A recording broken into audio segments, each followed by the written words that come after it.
Hello friends, आज हम बात करेंगे अगर किसी को चक्कर या बेहोशी की बीमारी है तो उसमें क्या करना चाहिए, क्या टिप्स है जिससे चक्कर या बेहोशी की प्रॉब्लम को कम कर सकते हैं। देखिए, चक्कर बेहोशी का प्रॉब्लम या सिनकपी जिसे बोलते हैं, ये बहुत कॉमन प्रॉब्लम है। अलग अलग तरह की सिनकपीज होती है, सबका ट्रीटमेंट पैटर्न ज़्यादातर सिमिलर होता है, लेकिन कुछ बेसिक डिफरेंसेस होते हैं। हमने कौन कौन से टाइप्स ऑफ सिनकपी होते हैं उस पर एक सेपरेट वीडियो किया है, जो कि आप मेरे चैनल पर देख सकते हैं। आज हम बात करेंगे कुछ कॉमन टिप्स के बारे में जो हम कर सकते हैं अगर किसी व्यक्ति को बेहोशी का या चक्कर का प्रॉब्लम है, तो उसमें वो क्या क्या कर सकता है जिससे ये चक्कर का प्रॉब्लम कुछ हद तक उसको कम हो जाए और उसको लॉन्ग टर्म प्रॉब्लम्स ना आए। चक्कर खाने में ऑब्वियसली हेल्थ हैजार्ड तो है, लोगों को डर तो लगता ही है। उस पर से अगर कोई ऐसी जगह पे गिर जाए जहाँ पे एक्सीडेंट होने का रिस्क हो तो भी दिक्कत, गाड़ी ड्राइव करते समय हो गया तो भी दिक्कत। अगर ऐसे जगह चक्कर खा के गिर गया कि अपने आप को कंट्रोल नहीं कर सका तो चेहरे वेहरे पे चोट लग सकती है, जो लाइफ टाइम के लिए आपके स्कार बना देगा। तो इसलिए इसको जानना समझना जरूरी है कि भाई चक्कर की बीमारी में क्या किया जाए।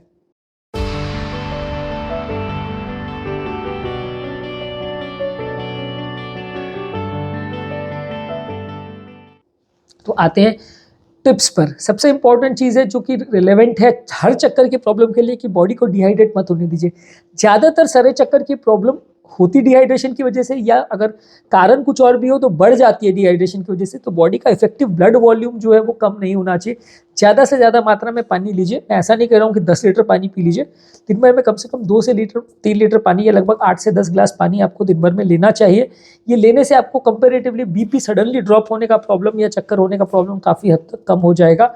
और अलग अलग कारणों से जिनको चक्कर हो रहा है उनका रिस्पॉन्स पैटर्न थोड़ा अलग हो सकता है, लेकिन सबसे ज़्यादा कॉमनली जो वैसोवेगल सिनकपी होता है या रिफ्लेक्स सिनकपी होता है या बीपी फ्लक्चुएशन रिलेटेड सिनकपी होता है, उसमें डेफिनेटली आपको ये फायदा करेगा। किसी को अगर हार्ट फेलियर रिलेटेड सिनकपी है या किसी को हार्ट का वैल का प्रॉब्लम वगैरह, तो उस पर तो डेफिनेटली आपको उसी का ट्रीटमेंट लगेगा।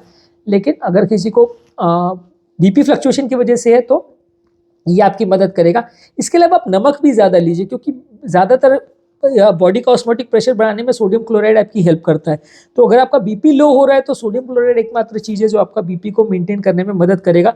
तो कोई भी कारण से अगर आपको चक्कर का प्रॉब्लम हो रहा है तो नमक आप ज़्यादा लेंगे तो वही पानी के जैसे ही वर्क करेगा। जितना ज़्यादा नमक लेंगे वो पानी को ऑब्जॉर्ब करेगा, ब्लड का वॉल्यूम कम नहीं होगा, तो आपको कंपेरेटिवली चक्कर का प्रॉब्लम कम रहेगा। तो नमक और पानी आपको ज़्यादा लेना है। नेक्स्ट इंपॉर्टेंट चीज़ है, लंबे समय तक खड़े मत होइए। जब आप लंबे समय तक खड़े होते हैं तो शरीर का पूरा ब्लड जो है पाँव में धीरे धीरे करके इकट्ठा होने लगता है, जिसकी वजह से हार्ट के पास जितना ब्लड सप्लाई आना चाहिए वो कम हो जाता है और ब्रेन के पास ब्लड सप्लाई कम हो जाता है। नॉर्मली चक्कर कब आता है? जब ब्रेन को ब्लड नहीं मिलता है। जब ब्रेन को ब्लड नहीं मिलता है तो आदमी का ब्लड सप्लाई कम हो जाता है, ब्रेन में परफ्यूजन कम हो जाता है, ऑक्सीजन ग्लूकोज सप्लाई कम हो जाता है, तो आदमी अनकॉन्शियस हो जाता है। अगर आप लंबे समय तक खड़े रहेंगे और सारा ब्लड पाँव में पूल इन हो जाएगा तो वो आपको हार्ट तक इसलिए नहीं पहुंच पाएगा क्योंकि बहुत ज़्यादा वीनस सिस्टम से जो ब्लड हार्ट की तरफ आता है वो ग्रेविटी का उसमें इंपॉर्टेंट रोल होता है। अगर ग्रेविटी के अगेंस्ट हार्ट को काम करना पड़ेगा तो वो ब्लड को सक करने में मुश्किल होती है। जो हार्ट ब्लड आर्टरीज में पुश करता है वो हार्ट के प्रेशर के थ्रू जाते हैं, तो उसमें ग्रेविटी का इतना रोल नहीं होता आर्टरीज के ब्लड में।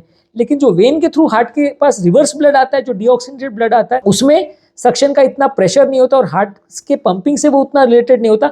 हार्ट एक तरह से उसको सक करता है, पर अगर बाई चांस आपका हार्ट भी वीक है तो एडेड प्रॉब्लम हो जाती है। और खासकर अगर आप खड़े हैं और पाँव में ब्लड इकट्ठा हो गया तो हार्ट उतने प्रेशर से ब्लड को खींच नहीं पाता। किसी का वैल का भी अगर प्रॉब्लम है तो ये प्रॉब्लम और बढ़ जाती है। अगर किसी को अगर पाँव की जो नलियाँ हैं, वेन्स है, उसमें वो डायलेटेड है, वेरिकोज वेन्स वगैरह है, तो भी ये प्रॉब्लम बढ़ जाती है। और वेरिकोज वेन्स की वजह से अगर वेन में वाल्व होता है जो कि ब्लड को नीचे जाने या बैक लीक करने को नहीं देता, अगर बाई चांस वो भी खराब है तो और ज़्यादा पाँव में ब्लड इकट्ठा हो जाएगा, जिसकी वजह से चक्कर आ सकता है। तो लंबे समय तक आप एक खड़े ना रहें ताकि ब्लड बराबर हार्ट को पहुंचता रहे। इसके अलावा ज़रूरी है कि सडन पोस्चर में चेंजेस मत करिए। बैठे से जब आप उठ रहे हैं तो पलंग के साइड में थोड़ी देर बैठ जाइए, पाँव को साइड में लटका लीजिए। इससे क्या है कि जो ब्लड सर्कुलेशन है वो नॉर्मल लेवल पे आ जाएगा। उससे एक बार हार्ट हैबिचुएट हो जाएगा, उसके बाद आप सपोर्ट लेके थोड़ा धीरे धीरे कर खड़े होंगे तो ज़्यादा अच्छा है। अगर आप सडनली उठने की कोशिश करेंगे तो सडनली पाँव में ब्लड का पूलिंग हो जाएगा, या पूल जो ब्लड है वो आ नहीं पाएगा हार्ट तक, तो हार्ट उसको कंपनसेट नहीं कर पाएगा, ब्रेन को ब्लड नहीं मिलेगा, तुरंत आदमी अनकॉन्शियस हो जाएगा, चोट लग जाएगी। तो धीरे से उठें और सडन चेंज नहीं करें पोस्चर में, खासकर बैठे से उठने के टाइम। और खासकर काफ़ी देर सोने के बाद, अगर मान लीजिए 10 सेकंड के लिए आप सोए और तुरंत उठ गए तो फर्क इतना नहीं पड़ेगा। लेकिन आप पूरी रात सोए हो, उसके बाद सडनली अगर आप उठ रहे हो सुबह सुबह, तो उस टाइम आपको कम से कम 1 से 2 मिनट पलंग के साइड पर बैठ जाइए। जब स्टेबल हो जाए हृदय गति और ब्लड प्रेशर वगैरह आपका स्टेबल हो जाए, आपको ठीक लगे, फिर धीरे से कोई चीज़ को पकड़ करके उठिए या किसी का सहारा लेके उठे, तो आपको चक्कर कम आएंगे, और आएगा भी तो आप गिरोगे एटलीस्ट, नहीं तो चोट नहीं लगेगी। इसके अलावा जरूरी है कि रेगुलर टाइम पे मील्स खाइए। कई बार शुगर लेवल्स सडनली कम होने की वजह से भी चक्कर आ सकता है। शुगर लेवल्स के साथ कई बार बॉडी का वॉल्यूम लेवल्स भी फ्लक्चुएट करता है, तो खाना बिल्कुल निश्चित टाइम पे खाइए। बहुत ज़्यादा लंबे समय तक बॉडी को हाइपोग्लाइसीमिया में रखना अच्छा नहीं है, इसमें रिस्क हो सकता है। तो रेगुलर टाइम पे खाना खाएं, वो भी हेल्दी है। अल्कोहल और ड्रग्स को अवॉइड करिए। अल्कोहल अगर आप ज़्यादा मात्रा में लेते हैं तो वो नलियों को डायलेट करता है, नलियों को एक तरह से उनमें ब्लड का कलेक्शन या पूलिंग को बढ़ाता है। तो अगर आप ज़्यादा मात्रा में अल्कोहल ले रहे हैं तो वो हार्ट रेट को और बीपी के रिस्पॉन्स को गड़बड़ कर सकता है, तो आपको चक्कर आ सकते हैं। इसी तरह अगर आप बीपी की मेडिसिन ले रहे हैं या वैसोडायलेटरी मेडिसिन ले रहे हैं या पेशाब बढ़ाने की मेडिसिन ले रहे हैं, तो उससे भी चक्कर आ सकता है, बेहोशी हो सकती है। तो मेडिसिन क्यों आप ले रहे हैं एक बार, और कितने डोज में ले रहे हैं, और उसका बॉडी पे कितना इफेक्ट आ रहा है, वो आपके डॉक्टर के साथ डिस्कस करिए। अगर उस मेडिसिन की वजह से हो रहा है तो डेफिनेटली आपको मेडिसिन का डोज कुछ कम करना पड़ेगा या पानी का कंटेंट बढ़ाना पड़ेगा, कुछ ना कुछ चेंज करना पड़ेगा। मेडिसिन के टाइप्स को भी चेंज कर सकते हैं। जो भी है, चक्कर का प्रॉब्लम थोड़ा सा सीवियर प्रॉब्लम है तो आपके डॉक्टर के साथ जरूर डिस्कस करिए, क्योंकि अगर चक्कर है थोड़ा बहुत तो चलेगा, पर अगर बेहोशी हो रही है या सिनकपी हो रही है तो डेफिनेटली डॉक्टर के साथ डिस्कस करना जरूरी है, क्योंकि इसमें जान का खतरा हो सकता है। डेंजरस फॉर्म्स ऑफ सिनकपी है, खासकर अगर कार्डियक सिनकपी है तो ज़्यादा डेंजरस हो सकता है। कार्डियक सिनकपी अगर है तो ज़्यादातर कार्डियक सिनकपी गति कम, बहुत ज़्यादा कम हो जाए तो भी हो सकती है, बहुत ज़्यादा बढ़ जाए, वेंट्रिकुलर टैकीकार्डिया हो जाए तो भी हो सकता है। अगर गति कम है तो गति बढ़ाने की दवाई या पेसमेकर लगेगा। गति अगर ज़्यादा है तो गति कम करने के लिए शॉकिंग डिवाइस यानी AICD डिवाइस लगेगा या कुछ मेडिसिन लगेंगे। तो ये दोनों ही सिचुएशन में सिनकपी हो सकती है, तो आपको डॉक्टर के साथ डिस्कस करके मेडिसिन को मैनेज करना पड़ेगा। रेगुलर मेडिसिन से अगर मैनेज ना हो तो फिर पेसमेकर और AICD डिवाइस का प्रयोग करना पड़ेगा। ये दोनों ही डिवाइसेस का मेरा पूरा प्लेलिस्ट है चैनल पे, तो आप वो डिटेल में देख सकते हैं, बेसिक आइडिया आपको मिल जाएगा। इसके अलावा अगर किसी को वैल का प्रॉब्लम है, एक्सर्शनल सिनकपी हो रही है, चलने फिरने में अगर चक्कर आ रहे हैं, तो वैल का प्रॉब्लम वगैरह है, तो उसमें आपको वैल के प्रॉब्लम का ऑपरेशन करना पड़ेगा, वैल को ठीक करना पड़ेगा, नहीं तो पेशेंट को चक्कर और उसका प्रॉब्लम होता रहेगा। हार्ट फेलियर की वजह से भी अगर एक्सर्शन या काम करने पर सिनकपी हो रही है तो उसके लिए भी आपको हार्ट का फेलियर को ठीक करना पड़ेगा, तो आपको ज़्यादा अच्छा रिस्पांस मिलेगा। इसके अलावा कोई भी अगर ट्रिगर्स हैं जिसकी वजह से आपको सिनकपी हो रही है, जैसे बहुत ज़्यादा गर्मी में, बहुत ज़्यादा क्राउडेड या स्टफ्ड एनवायरनमेंट में, बहुत ज़्यादा भीड़ भाड़ में अगर आप जाते हैं तो सिनकपी हो सकती है। इससे क्या है, मौसम का इफेक्ट बॉडी पे बहुत ज़्यादा होता है, बहुत ज़्यादा एंग्जाइटी भी होती है, तो उसको आपको अवॉइड करना है। जो सर्कमस्टेंस में आपको सिनकपी होती है उसको ध्यान में रख के उसको अवॉइड करना है। रेगुलर बेस पे एक्सरसाइज कीजिए। अगर आप रेगुलर बेस पे एक्सरसाइज करते हैं तो बॉडी के पाँव की मसल्स में भी ताकत मिलती है, ब्लड को पुश करने की ताकत मिलती है, हार्ट को भी ताकत मिलती है, तो ये सडनली ब्लड फ्लक्चुएशंस जो हैं ये होने के कंपेरेटिवली चांसेस कम हो जाते हैं।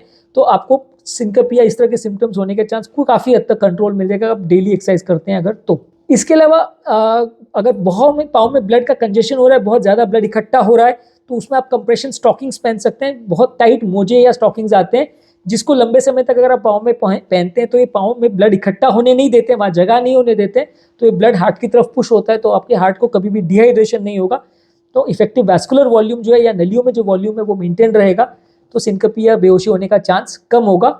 इसके अलावा कोई और अगर बीमारी है, जैसे कोई ऑटोनॉमिक डिस्फंक्शन की बीमारी है, डायबिटीज़ है, खून की कमी है, डिहाइड्रेशन है, हार्ट की कोई बीमारी है, तो उसको ठीक करिए, तो उसमें आपको ज़्यादा जल्दी बेनिफिट मिलेगा, ज़्यादा फायदा होगा। तो बेसिकली ज़्यादातर सिनकपी के पेशेंट में आपको अनलेस अगर हार्ट का प्रॉब्लम है तो हार्ट का वैल या फेलियर को ट्रीट करना है, अदरवाइज बाकी सारे सिनकपी में पानी और नमक ज़्यादा लेना है, सडन पोस्चर चेंज नहीं करना है, रेगुलर एक्सरसाइज करना है, अल्कोहल और ड्रग्स नहीं लेना है, बीपी कम करने वाली मेडिसिन को कम लेना है, प्रॉपर वे में लेना है, और बैठे से उठने में जब आप पोस्चर चेंज करें तो उस समय ज़्यादा सावधानी रखनी है।